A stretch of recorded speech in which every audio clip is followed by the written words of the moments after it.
Ok, el día de hoy vamos a hablar desde la concepción hasta el momento del diagnóstico.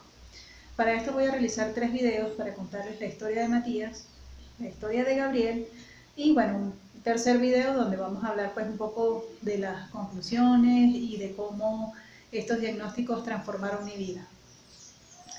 En el caso de Matías, Matías es mi primer hijo, lo tuve a los 28 años de edad y él fue producto de una inseminación. Nació a las 38 semanas de embarazo, tuvo un desarrollo morfogenético dentro de lo esperado. Yo considero que sus 3 primeros meses de vida estuvieron dentro de los parámetros normales.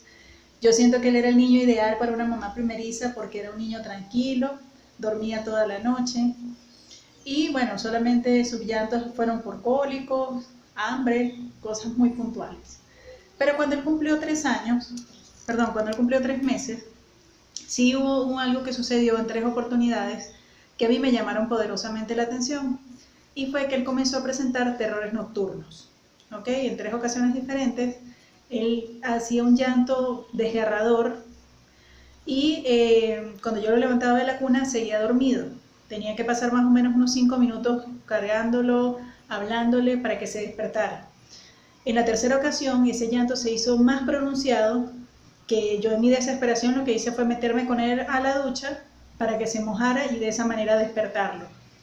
Al día siguiente acudí al pediatra y el pediatra me dijo que bueno, lo examinó, me dijo que estaba normal y que si eso se volvía a presentar en una cuarta ocasión, sí íbamos a pedir cita con el neuropediatra.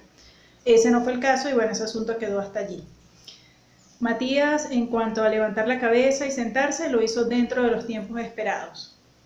Él no gateó. Al año se levantó, pero empezó a caminar realmente al año y 4 meses. Otra particularidad que él tenía era que se babeaba mucho y esa condición le duró como hasta los 2 años. Otra situación que a mí me llamó mucho la atención de Matías. Sí, Matías tenía 1 año y 9 meses cuando nació Gabriel. Y resulta que el día que yo llegué muy emocionada de la clínica a mostrarle a su hermanito, para Matías eso fue exactamente igual que nada. Matías hizo, yo no diría que noción, pero sí que tuvo la selección de querer interactuar con él o darse cuenta quién era cuando él tenía 2 años y medio. Y no era que interactuaban, pero sencillamente ya él entendía o había aceptado que esa persona pues estaba también dentro de la casa.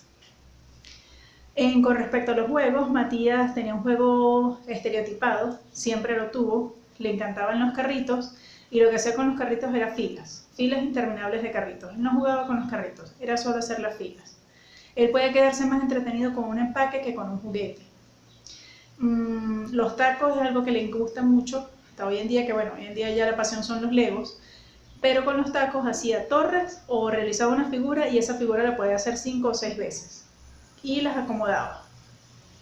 Y tenía una obsesión con los cubiertos. Sacaba los cubiertos del cajón, se sentaba en el piso y comenzaba cucharas con cucharas, tenedores con tenedores, cuchillos con cuchillos, y él podía hacer eso cíclico todo el tiempo que yo decidiera quitarle los cubiertos. Él siempre ha sido muy tranquilo, pero es muy rígido. Cuando algo se le altera en la rutina al mínimo, él tiene unas reacciones que no son proporcionales a las cosas que suceden. Esa es otra característica bien importante que él tenía. Él perdió el contacto visual. En los primeros 3 meses él lo tenía, él reconocía mi voz, pero a medida que fue avanzando el tiempo, él fue quitando por completo el contacto visual. Ese es otro elemento bien importante que él tuvo.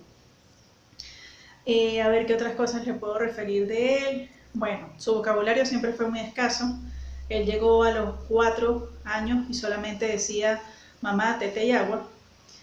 Y cuando comenzó su escolaridad, que fue a los 2 años y 9 meses, ese primer año de escolaridad él no adquirió competencias académicas, le costaba muchísimo adaptarse a la clase, lloraba profundamente, quería salirse del salón y estarse paseando todo el colegio.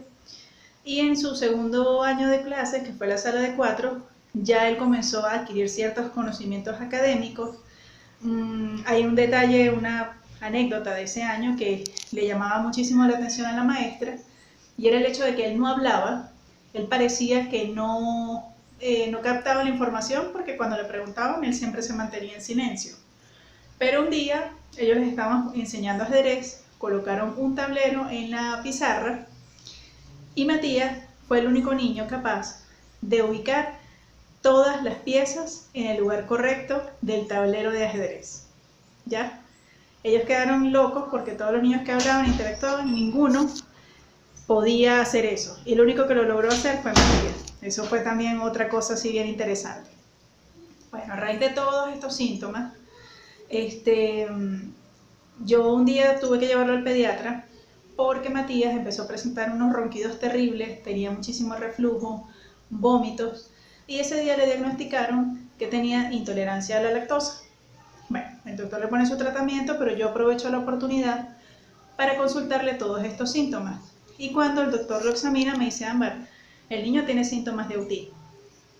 Se me refirió con un especialista en trastornos del desarrollo y después de eso a ella se le hicieron todas sus baterías de pruebas, todos sus estudios, y la doctora me indicó que efectivamente Matías tenía autismo.